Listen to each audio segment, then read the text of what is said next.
Hello everyone, welcome to exam Guruji. मैं हूं professor समन्वय रिछारिया और आज हम लोग देखने वाले हैं इंडियन पीनल कोड 1860 में। आज का जो हमारा टॉपिक है वो है एक्सीडेंट। एक्सीडेंट को देखेंगे तो आईपीसी के सेक्शंस 80 में आपको मिल जाएगा, जिसको हम लोग कहते हैं दुर्घटना। ठीक है, दुर्घटना के बारे में देखेंगे। तो बेसिकली इस टॉपिक को पढ़ने से पहले, इस टॉपिक को समझने से पहले हमें ये चीज़ समझनी होगी, इसके कॉन्सेप्ट को समझना होगा। क्योंकि आईपीसी की जब हम लोग बात करते हैं तो आईपीसी में हमारे एक चैप्टर 4 मिलता है आपको, जिसको हम लोग कहते हैं जनरल एक्सेप्शन, साधारण अपवाद। ठीक है, जिसको हम लोग क्या कहते हैं, साधारण अपवाद कहते हैं, जनरल एक्सेप्शन कहते हैं। जिसमें देखेंगे हम लोग प्रोविजन जो दिए गए हैं सेक्शन 76 से लेकर 106 तक के प्रोविजन यहाँ पर दिए गए हैं। इसको हम लोगों ने दो पार्ट में डिवाइड किया हुआ है, फर्स्ट वाला पार्ट और सेकंड वाला पार्ट। ठीक है, सेकंड वाला पार्ट, फर्स्ट वाले पार्ट में हमने इसको क्या बनाया, एग्जीक्यूबल बना दिया सेक्शन 76 से लेकर 95 तक, जिसको हम लोग कहते हैं क्षम्य। ठीक है, और दूसरा जो टॉपिक बनता है आपका वो क्या बनता है, जस्टिफिएबल बनता है, जिसको सेक्शन 96 से लेकर 106 तक का प्रोविजन हम लोग कहते हैं। ठीक है, तो बेसिकली दो तरीके से हम लोग क्या करते हैं, इसकी स्टडी करते हैं, दो तरीके से इसका अध्ययन हम लोग करते हैं। अब देखिए, फर्स्ट वाले पार्ट में मैंने आपसे कहा कि ये क्या करता है, ये किसी भी ऑफेंस को कंप्लीट ही नहीं करता, इसलिए ये ऑफेंस ही कंप्लीट नहीं होता।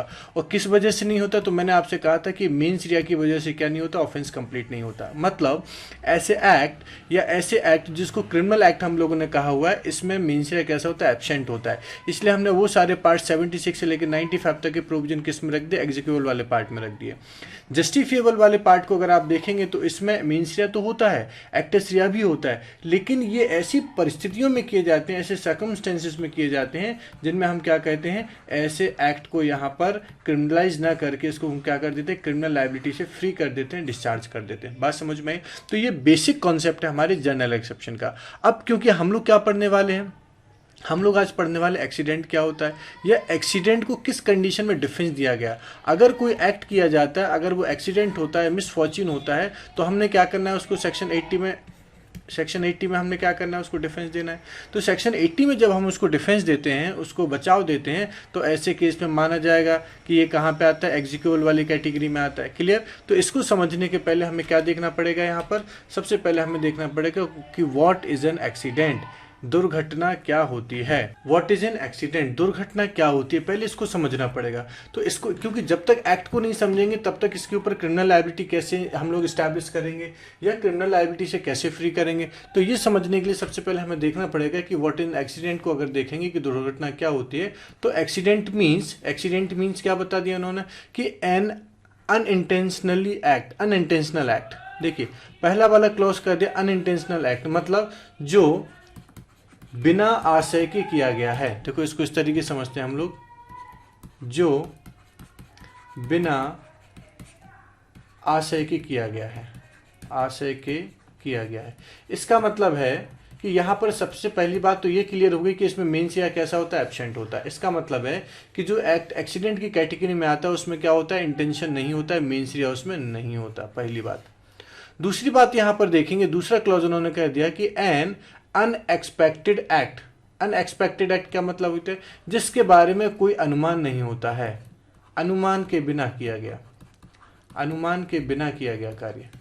ठीक है, इसका मतलब है कि आपको किसी उस एक्ट के बारे में पता ही नहीं था, वो एक्ट वहां पर हो जाता है। इसका मतलब है कि जो एक्ट आपने किया है, आपका उसमें ना तो मेंस रिया था, ना ही आपका नॉलेज था। बात समझ में आपको? थर्ड वाला क्लॉज कहता है, यहाँ पर थर्ड वाले क्लॉज को समझेंगे तो थर्ड वाला क्लॉज कहता है कि it is something that happen out of the ordinary course of thing. इसका मतलब है कि जो चीज़ें हो रही हैं, या जो एक्ट हुआ है, वो बेसिकली सामान्य अनुक्रम से, या सामान्य जो ऑर्डिनरी कोर्स ऑफ थिंग्स होते हैं, सामान्य अनुक्रम से होता है, उनसे कुछ अलग होता है, उनसे कुछ डिफरेंट होता है। वास्तव में ऐसा कुछ होता नहीं है नॉर्मली, लेकिन आज ऐसा हो गया। बात समझ में आया आपको? मैं हर रोज़ गाड़ी चलाता हूँ, लेकिन ऐसा कभी नहीं हुआ कि भाई गाड़ी हमारी पलट जाए, टायर फट जाए। बात समझ में? तो या ब्रेक फेल हो जाए, ये कैसी कहलाते हैं आपके, ये सारे के सारे क्या कहलाते हैं, एक्सीडेंट कहलाते हैं। तो किसी भी एक्ट को बहुत ध्यान से समझना कि किसी भी एक्ट को एक्सीडेंट की कैटेगरी में लाने के लिए आपको क्या करना पड़ेगा, ये 3 आपको क्लॉज यहाँ पर प्रूफ करने पड़ेंगे। कौन सा? सबसे पहला अनइंटेंशनली एक्ट होता है, बिना आशय के किया जाना चाहिए। दूसरा अनएक्सपेक्टेड एक्ट होता है। और तीसरा उन्होंने कहा कि जो कैसा होता है, out of the ordinary course of business, मतलब होता है कि ऑर्डिनरी कोर्स ऑफ बिजनेस से कैसा होना चाहिए, अलग होना चाहिए, डिफरेंट होना चाहिए। बात समझ में? तो ये कहलाता है आपका एक्सीडेंट। अब एक्सीडेंट हमने समझ लिया, अब इसके प्रोविजन के ऊपर आते हैं। क्यों? क्योंकि आईपीसी में हम लोग देखेंगे, आईपीसी के सेक्शन 80 में हम लोग देखेंगे कि यहाँ पर जो एक्ट एक्सीडेंट में किए जाते हैं, ठीक है, उनको हमने क्या कर दिया यहाँ पर कि क्रिमिनल लायबिलिटी से फ्री किया हुआ है, डिस्चार्ज किया हुआ है। ठीक है, मतलब ऐसे पर्सन के ऊपर किसी भी प्रकार की कोई क्रिमिनल लायबिलिटी नहीं बनेगी। क्लियर? तो देखेंगे यहाँ पर सेक्शन 80 क्या कहता है। सेक्शन 80 बहुत क्लियर कहता है। सेक्शन 80 आपसे कहता है, धारा 80 आपसे कहता है कि accident in doing a lawful act, accident in doing a lawful act, इसका मतलब है कि जो दुर्घटना है वो कैसी होना चाहिए, लॉफुल एक्ट, विधिपूर्ण कार्य करने में। विधि हिंदी में कह सकते हैं इसको, विधिपूर्ण कार्य करने में दुर्घटना, राइट, विधिपूर्ण कार्य करने में दुर्घटना। तो accident in doing a lawful act क्या कहता है, इस बैरेट की लैंग्वेज को अगर आप देखेंगे तो कहता है कि नथिंग इज एन ऑफेंस, कोई बात अपराध नहीं है, which is done by accident और मिसफॉर्च्यून। ठीक है, सबसे पहली बात कि जो कोई बात अपराध नहीं जो कैसे की गई है, जो दुर्घटना में की गई है या दुर्भाग्य में की गई। मिसफॉर्च्यून को हम लोग क्या बोलते हैं, दुर्भाग्य बोलते हैं, right. And without any criminal intention और नॉलेज, इसका मतलब है कि जो एक्ट किया गया वो विदाउट क्रिमिनल इंटेंशन और नॉलेज किया गया हो। इसका मतलब है कि मेंस रे क्या होना चाहिए, यहाँ पर एब्सेंट होना चाहिए, है ना। मेंस रे कैसा होना चाहिए, एब्सेंट होना चाहिए। In the doing of lawful act, अब इन्होंने एक्ट के मैनर को भी बता दिया यहाँ पर कि जो एक्ट किया जा रहा है वो लॉफुल एक्ट है और वो लॉफुल मैनर में किया जा रहा है, मतलब विधिपूर्ण कार्य किया जा रहा है। गाड़ी चलाना एक लॉफुल एक्ट होता है, कोई अनलॉफुल एक्ट नहीं होता है। और अगर आप प्रॉपर रास्ते पर गाड़ी चला रहे हैं, सही रास्ते पर गाड़ी चला रहे हैं, तो ऐसा माना जाएगा कि आपने लॉफुल मैनर में गाड़ी चलाई हुई है। अगर आप अपने लाइसेंस के साथ गाड़ी चला रहे हैं, ड्राइविंग लाइसेंस के साथ आप गाड़ी चला रहे हैं, तो लॉफुल मैनर कहलाएगा। बाय लॉफुल मीन्स, है ना, विधिपूर्ण साधनों द्वारा, and with proper care and caution. ध्यान देना यहाँ पर कि ये जो लास्ट वाला क्लॉज है ये बताता है कि ये जो काम आपने किया है उचित सतर्कता व सावधानी का भी ध्यान रखा आपने, लेकिन उसके बाद भी यहाँ पर क्या हो जाता है, कोई क्रिमिनल एक्ट हो जाता है। उसके बाद भी यहाँ पर क्या हो जाता है, ऐसा एक्ट हो जाता है जो ऑफेंस की कैटेगरी में आता है। तो इन्होंने कह दिया कि नथिंग इज एन ऑफेंस, तो उन्होंने क्या कह दिया, नथिंग इज एन ऑफेंस, कोई बात अपराध नहीं है अगर वो इस तरीके से की जाती है। इसका मतलब है कि यदि कोई एक्सीडेंट होता है जिसको हमने क्या कराना है, ऑफेंस बनाना है, अपराध बनाना है, लेकिन कहा जाएगा कि अगर ये accident in doing lawful act किया जाता है, मिसफॉर्च्यून में होता है, विदाउट क्रिमिनल इंटेंशन और नॉलेज किया जाता है, लॉफुल एक्ट है, लॉफुल मैनर में किया जाता है, लॉफुल मीन से किया जाता है, विथ प्रॉपर केयर और कॉशन किया जाता है, तो नथिंग एज एन ऑफेंस, कोई बात अपराध नहीं होती है। बात समझ में? ये कहता है सेक्शन 80। अब सेक्शन 80 के बाद हम थोड़ा सा इसके आगे बढ़ेंगे तो इसके कुछ इंग्रेडिएंट्स आपको मिल जाएंगे। इंग्रेडिएंट्स ऑफ सेक्शन 80 मतलब इसके कुछ आवश्यक तत्व आपको मिल जाएंगे। एसेंशियल एलिमेंट ऑफ सेक्शन 80, आवश्यक तत्व या अवयव भी कह सकते हैं उसको, ठीक है, धारा 80 के अवयव, ठीक है, आवश्यक तत्व या अवयव। तो इंग्रेडिएंट्स ऑफ सेक्शन 80 की बात यहाँ पर की गई है। तो बहुत सिंपल सी बात है यहाँ पर क्या है, देखिए समझते हैं इसको। बहुत सिंपल सी बात क्या है, तो सबसे पहले हम लोग यहाँ पर देखेंगे कि सबसे पहली बात निकल के आती है कि the act is done by accident और मिसफॉर्च्यून। देखिए ये एक सिंपल सी बात यहाँ पर की गई। एक सबसे पहले जो क्लॉज आपको बता देगा कि the act is done by accident और मिसफॉर्च्यून, तो सबसे पहले आपको बताना पड़ेगा कि बेसिकली जो एक्ट किया गया है वो कैसा है, आपका एक्सीडेंट में किया गया है या मिसफॉर्च्यून में किया गया। मिसफॉर्च्यून का मतलब होता है दुर्भाग्य, इसका मतलब क्या होता है, दुर्भाग्य, और ये क्या होता है, दुर्घटना। ठीक है, देखिए वैसे अगर दोनों एक्ट को देखेंगे तो और लिखा हुआ है, हिंदी का या लिखा हुआ है, दुर्घटना या दुर्भाग्य, दो में से एक कोई भी चीज आप साबित कर दोगे तो भी माना जाएगा। देखिए ये एक सिंपल सी बात होती है कि जब भी कभी दुर्घटना या इसकी बात होती है तो दुर्घटना का अर्थ जो होता है वो एक संयोग होता है ना। संयोग एक घटना नहीं है, ठीक है। दुर्घटना का अर्थ क्या होता है, एक संयोग होता है, और संयोग क्या होती है, कोई घटना नहीं होती है। ये कैसी होती है, अनइंटेंशनल एक्ट होता है और अनएक्सपेक्टेड एक्ट होता है, अप्रत्याशित होना चाहिए। सामान्य विवेक से परे कोई अप्रत्याशित घटना जिसकी हम कल्पना ना कर सकें, जिसके विरुद्ध हम अपनी सुरक्षा ना कर सकें, यही क्या कहलाता है, आपका एक्सीडेंट कहलाता है। और जब इसकी बात होती है, दुर्भाग्य की बात होती है, तो दुर्भाग्य को अगर आपको समझना है तो बहुत सिंपल सी बात दुर्भाग्य की क्या होती है। दुर्भाग्य का मतलब यहाँ होता है कि किसी भी व्यक्ति के दुर्भाग्य के लिए उसको दंडित नहीं किया जा सकता। क्यों? क्योंकि दुर्भाग्य जो होता है उसके कंट्रोल में नहीं होता है, उसकी शक्ति पर नहीं होता है। दुर्भाग्य जो होता है उससे बाहर होता है ना, उसकी शक्ति से बाहर होता है। ठीक है, तो इस तरीके का ध्यान देना है इसमें, इस तरीके का ध्यान देना है इसमें। ठीक है, तो इस चीज़ का ध्यान देना। इसका मतलब सिंपल सा होता है कि कोई दुर्घटना, कोई प्रभाव दुर्घटना कहा जाता है, किसी भी एक्ट को दुर्घटना कहा जाता है, जबकि कार्य जिसके द्वारा यह कारित होता है इसे कारित ना करने के आशय से किया जाता है, और जब उस कार्य के निष्कर्ष स्वरूप इसका घटित होना संभाव्य नहीं होता है ना, प्रोबेबिलिटी नहीं होती उस एक्ट के होने की, लेकिन फिर भी वो हो जाता है। क्लियर बात? तो इसको जरा ध्यान देना चाहिए। दुर्घटना और दुर्भाग्य की जहाँ पर बात होती है, दोनों ही शब्दों का जो मीनिंग होता है किसी व्यक्ति को इंजरी करने से होता है, क्योंकि दोनों में इंजरी होती है, एक्सीडेंट में भी होती है, मिसफॉर्च्यून में भी होती है। लेकिन दुर्घटना में दूसरों को क्षति होती है, लेकिन दुर्भाग्य में जितनी इंजरी, दुर्भाग्य जो मिसफॉर्च्यून होता है उसमें इंजरी लगभग कैसी होती है, आपकी बराबर होती है। ठीक है, तो पहला एसेंशियल एलिमेंट क्या है कि the act is done by accident और मिसफॉर्च्यून।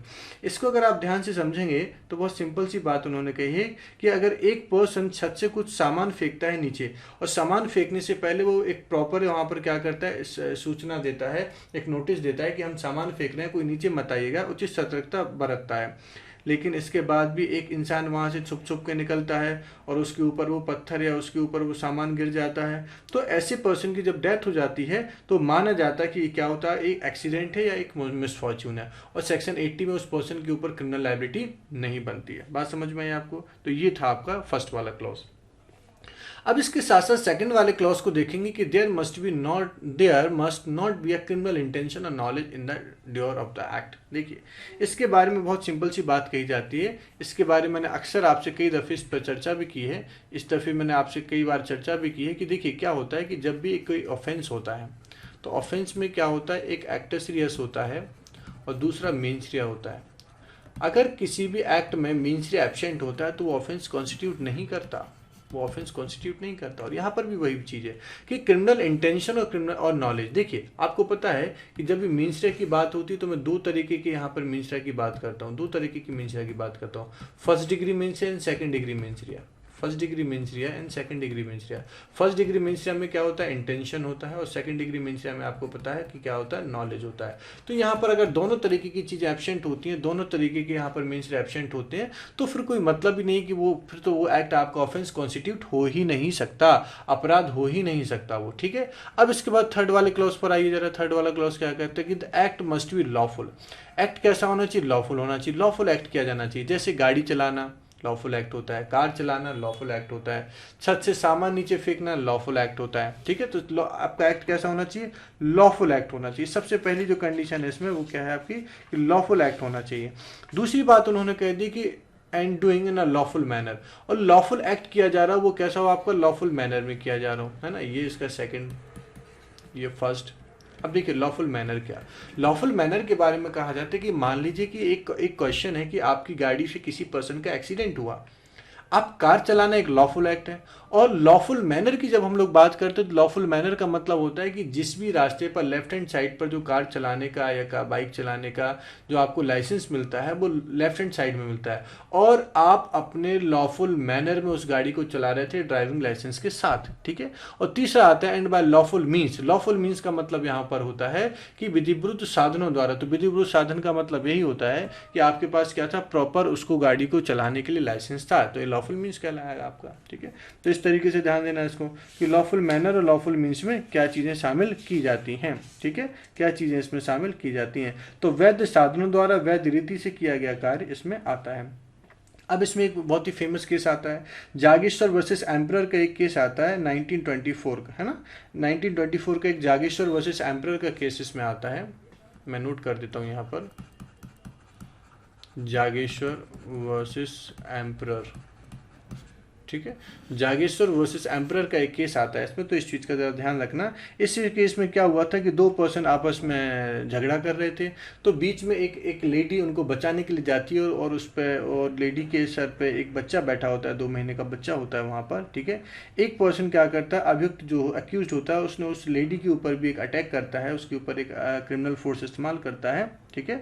और वो फोर्स जाके वो किस पर लग जाता है, बच्चे पर लग जाता है, ठीक है। और उस चोट का जो रिजल्ट होता है, उस बच्चे की डेथ हो जाती है, ठीक है। कोर्ट ने ये यहाँ पर डिसाइड किया कि बच्चे को अकस्मात ही चोट आई, किंतु अभियुक्त एक वैधानिक कार्य वैधिक रीति से नहीं कर रहा था, अतः वह भारतीय दंड संहिता की धारा 80 के तहत, आईपीसी के सेक्शन 80 के तहत जो डिफेंस दिया गया, जो फ़ायदा दिया गया, उसका लाभ नहीं मिलेगा, क्योंकि जो उसने एक्ट किया था वो लॉफुल मीन्स का नहीं था और लॉफुल एक्ट नहीं था। किसी को मारना कोई लॉफुल एक्ट नहीं होता है, किसी को इंजरी करना एक लॉफुल एक्ट नहीं होता है, तो इस चीज़ का ध्यान देना। अब इसके बाद ध्यान से देखिएगा तो लास्ट वाला आता है आपका, proper precaution must be taken well during the act. जब एक्ट किया जा रहा हो तो आपने प्रॉपर प्रिकॉशंस लिए हों। इसके दो तरीके से आता है, ड्यू केयर और attention. Due care and attention. Due care attention का मतलब होता है सम्यक सतर्कता व सावधानी। इसका मतलब होता है कि आपने पूरे प्रॉपर जो भी प्रिकॉशंस होते हैं उस एक्ट को करने के, वो पूरे प्रिकॉशंस आपने लिए हैं, लेकिन उसके बाद भी अगर कोई चीज़ हो जाती है तो ये क्या कहलाता है, आपका दुर्भाग्य कहलाता है। ये क्या कहलाता है, आपका दुर्भाग्य कहलाता है। बात समझ में आई आपको? आपका क्या कहलाता है, मिसफॉर्च्यून कहलाता है। तो ये भी यहाँ पर बात होती है कि proper precautions must be taken well doing the act. जब वो एक्ट किया जा रहा है जिसको हम एक्सीडेंट कह रहे हैं, उसके साथ साथ आपने क्या हो, पूरे प्रिकॉशंस लिए हो, उचित सतर्कता और सावधानी का आपने ध्यान रखा हो, लेकिन इसके बाद भी अगर कोई घटना घटित हो जाती है तो वो किस में आ जाता है, आपको सेक्शन 80 में आपको डिफेंस मिल जाता है, क्योंकि वो क्या कहलाता है, लॉफुल एक्सीडेंट कहलाता है, विधिपूर्ण दुर्घटना कहलाती है। बात समझ में आई आपको? तो ये था आपका इंग्रेडिएंट्स ऑफ सेक्शन 80। इसके बाद अगर हम आगे बढ़ें तो आपको मिलेगा एक इलस्ट्रेशन मिलेगा। इलस्ट्रेशन आपने देखा होगा, एक इलस्ट्रेशन आपको मिलेगा सेक्शन 80 में, एक इलस्ट्रेशन दिया गया है, वो आपको मिल जाएगा।